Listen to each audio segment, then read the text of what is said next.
Kisah syahidnya Sayyidina Anas bin Nadar radhiyallahu anhu. Sayyidina Anas bin Nadar radhiyallahu anhu adalah seorang sahabat baginda Nabi Shallallahu Alaihi Wasallam yang tidak bisa menyertai perang Badar. Ia sangat menyesal dan sering mencela dirinya sendiri. Ini peperangan besar pertama dalam sejarah Islam, dan kamu tidak bisa ikut? Keinginan dia adalah, jika ada peperangan lagi, aku akan berkorban habis-habisan sebagai tebusannya.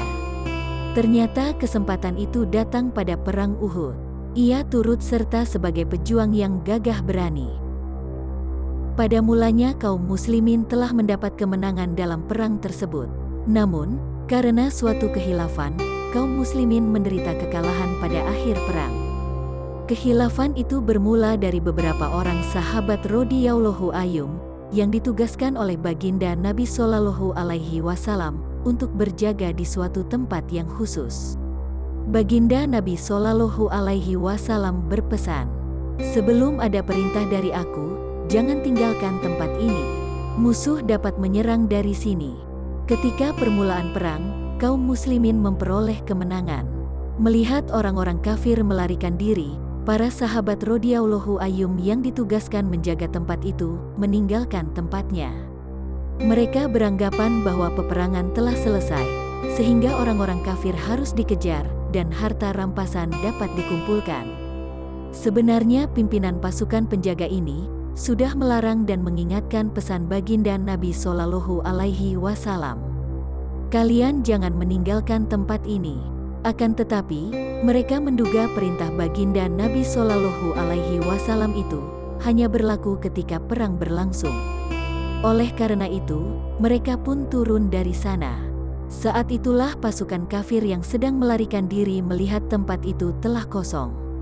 Mereka segera kembali dan menyerang kaum muslimin dari arah sana. Hal ini sama sekali tidak diduga oleh kaum muslimin, sehingga mereka terdesak karena serangan tiba-tiba itu, dan terjepit di antara dua kepungan orang-orang kafir. Karena itulah mereka berhamburan ke sana kemari dalam keadaan panik. Sayyidina Anas bin Nadar radhiyallahu anhu melihat Sayyidina Sa'ad bin Mu'az radhiyallahu anhu datang dari arah depan. Sayyidina Anas radhiyallahu anhu berkata, "Hai Sa'ad, mau kemana engkau? Demi Allah, aku mencium harum surga datang dari arah Uhud." Setelah berkata demikian, ia mengacungkan pedang di tangannya dan merangsek ke tengah kaum kafir, dengan bertekad tidak akan kembali sebelum syahid. Selepas kesyahidannya, tubuhnya diperiksa sudah rusak. Terdapat lebih 80 luka akibat tebasan pedang dan panah di tubuhnya. Hanya saudara wanitanya yang dapat mengenalinya melalui ujung jari-jari tangannya. Faidah: orang yang ikhlas dan bersungguh-sungguh menunaikan perintah Allah Subhanahu wa Ta'ala, ketika di dunia pun Allah Subhanahu wa Ta'ala memberinya kesempatan untuk merasakan nikmatnya surga. Inilah kisah Sayyidina Anas bin Nadar radhiyallahu anhu yang telah mencium harum surga saat masih hidup. Jika keikhlasan sudah tertanam pada diri seseorang, nikmat surga pun akan dirasakan di dunia.